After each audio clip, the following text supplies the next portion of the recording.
What's up, people? It's your boy Salty Uchiha, Red Hair Kaneki, 2/3 of the Golden Triangle, Anime Late Night Podcast. Yeah, shouts out to Sinju.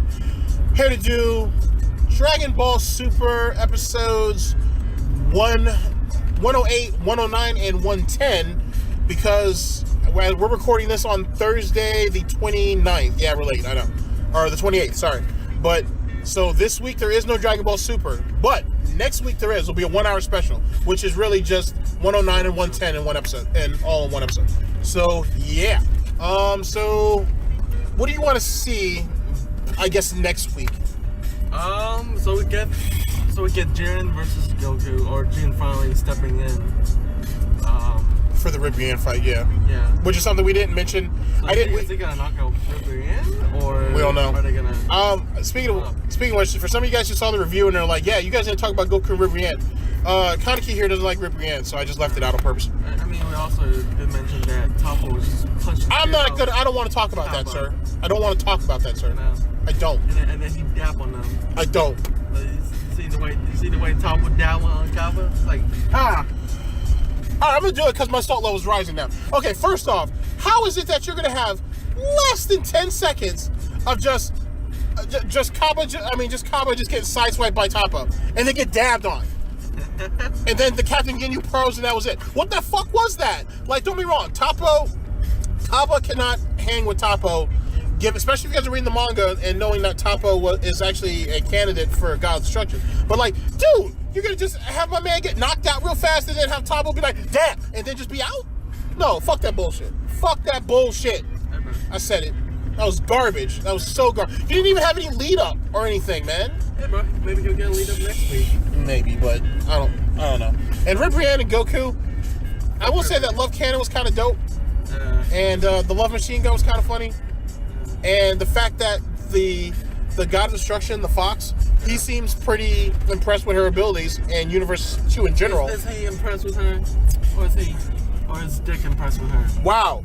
Just saying, the way he said it. I mean, maybe she's a big girl, man. She can handle a lot of tails. But with that being said, that was something that we also left out of the review too, is a lot of the narration between the Gods of Destruction who have been excluded and who were their thoughts to win. Like, for example, a lot of them thought that it'd be between 6 and 7 because they have the numerical numbers.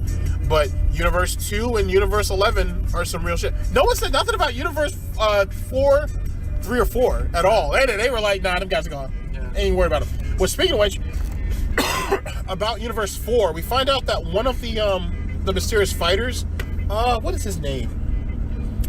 Is it Damon or something like that? I can't remember, but basically what happened was Geekdom 101 did a video actually talking about it briefly. And they showed a picture for him from like one of the video games or something that's coming out. So I'll make sure, if I can find that, I'll put that in the video and we'll talk about that once I get Kaneki all caught up. But it's kind of cool. He's like this really small bug, and they think that he's actually camouflaged on Ribrianne's dress, skirt, something like that, and whatnot. So that was kind of a cool thing. I'll try to link Geekdom's video in the description so you can see what I'm talking about. Go ahead, man.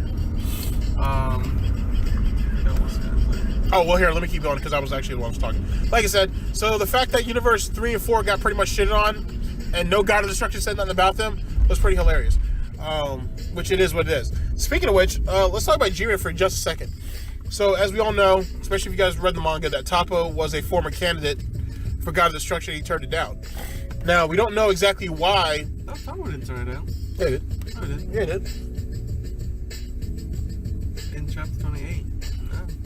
Is he just... Oh, well, no, he's a candidate, right? Yeah, he said he's a candidate. Okay, my bad. Sorry, he's a candidate. My fault. Let me take that back. But, he's probably going to turn it down. Are you talking about Toppo or Jiren? I'm talking about Toppo. I don't think Jiren's going to take it. Actually, but that leads to my point. That we're going to find out also in this next episode that apparently our God of Destruction of Universe 11 really cares about Jiren and has apparently been fostering his power for a number of years, however old Jiren is. Now, I remember you actually told me earlier in the week that there was you thought that maybe Jiren can't control his powers all the way, and that's the reason why he wouldn't be suitable as a God of Destruction, or what was that? No, I'm saying like maybe Jiren like isn't the type to like hold back. Maybe like he's been holding back pretty good this fight though. maybe like his sense of justice isn't the same as Toppo's sense of justice. You know what I mean? Like maybe he might take things too far compared to Toppo, who probably have some type of like self-control. Okay, that's possible. To where like maybe Jiren justice is absolute justice, kind of. Then Toppo maybe he's like Fujitora in a way, if that makes sense. If I have to blind myself to the world, I mean, real. All right, that's possible. That's possible. But we're gonna find out, like I said, what the connection is between Jiren and their god of destruction. It should be interesting. Joker, as I like to call him. I like to see his Harley Quinn though. Shit, see what's up with that angel, yo. And them curves. I mean, a bitch tried to gut her, and she got turned to dust. Oh yeah, that's that little harem dude has. That's just godlike. Anyway, get it, godlike. Anyway, yeah, I get it. One of the things that I did want to talk about that I actually did want to bring up was the fact that is it possible that for not the Tournament of Power but the Universal Survival arc, what would happen if actually Universe 6 won and Champa actually used his wish to save Universe 7? You think he would? Hey, you're the one that says this is shonen and shit, and you need to be positive and all that bullcrap. Did you not see Champa? I'm just throwing it out there, bro. Did you not see Champa this entire tournament? He's like, yeah, fuck you, Bears. He's safe saying fuck you, though, but I'm just like, you might have revived the Earth on my universe, but fuck you. Wow. I'm just throwing that out there, man. Eat his cat dick. Wow. I'm just throwing that out there. So anyway, like I said, I just threw that out there. I thought it might be an interesting thought to see maybe if Champa actually had some redeeming qualities to him. He probably don't. As for Goku and Jiren, and Goku being pushed to this next level with this aura in the Silver Eye situation, Goku maxing out and going to Super Saiyan God Blue with Kaioken times 20. It looks like Jiren gives no F's about that. Like he's like, What do you think is the cause for the new transformation? In my own personal opinion, I think it's gonna. I hope, but it won't. But I hope it has something to do with the fact that Goku has never felt the gravity or atmosphere of Planet Vegeta, and something about that awakens something inside of him to cause that to happen. I hope. Or it has something to do with Jiren's aura in general. That maybe something that's radiating off of him that causes this to happen. So, I don't know. It would be... I want to say something kooky like, like Jiren hits him with something that like awakens up some type of dormant like potential god ability. But there's other YouTubers who do stuff like that, so I'm not... Is it kind of like the Nen ability? Like once you've been hit with it, you can activate it? Possibly. You could activate a portion of it in yourself. Or overflowing and you have to let him control it? I don't know. We'll have to wait and see. I don't know. But this is obviously probably going to be his greatest fight to date. But the thing is, though, is it must not last very long because, spoilers, we know that Hit's going to go up against Jiren later on, too. And then, yet again, as you said earlier, who knocks out Ribrianne? Because Goku's currently fighting her. So, and she's giving him a little bit of trouble. Not a lot of trouble, but a little bit of trouble. So, there's... Or maybe she isn't knocked out, but she just kind of moved on to a different place. Maybe. We'll see.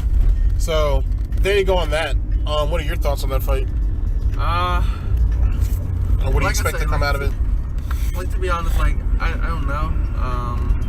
Like I say, I want to know what might be the cause of the transformation. It could still be someone else dying on Universe 7. Could be. Or someone important, just like being severely hurt, maybe like Jiren or Ribrianne. Are you thinking Piccolo? Because he's bald and he's green? Vegeta? Shut up! Because he's short? No! Okay? I already saw Kaba go through his bullshit. No. Like student, like teacher. Wow. Any other predictions you have, my dude? Obviously, the episodes are going to really revolve around the fight. Around the fight, yeah, like I said, and then hopefully we get to see. Yeah. I hope we get to see like a variety of things from Jiren. Well, I was gonna say a variety of stuff from other universes too. Like they need to start squaring this stuff away, bro.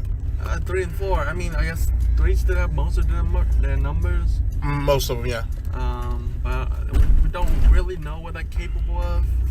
Mostly they're just fucking robot or artificial creatures.